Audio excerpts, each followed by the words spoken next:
ประเพณีหนึ่งเดียวในโลกตักบาตรบุญพระธาตุนำโซ่หายทุกโศกหมดโลกปลอดภัยชีวิตสดใส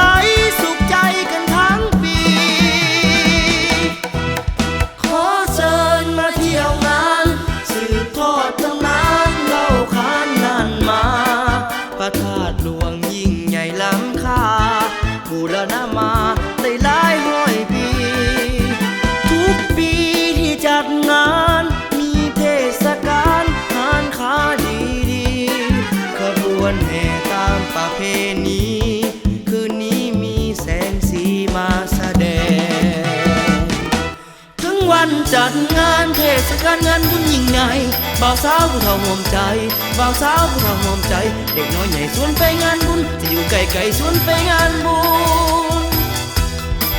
พระธาตุหลวงเวียงจันทร์เป็นที่กล่าวขานเรื่องสื่อลือไกลเรียน12พี่น้องลาวห่วมใจ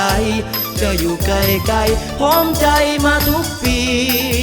ไหว้พระและขอพรทุกหายคลายฮ้อนโชคลาภมั่งมียิ่งใหญ่มาหลายร้อยปี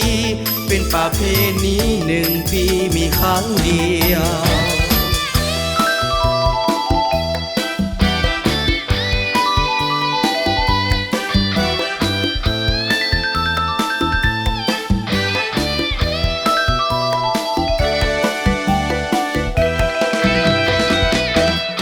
วันจัดงานเทศกาลงานบุญยิ่งใหญ่บ่าวสาวผู้เฒ่าห่วมใจ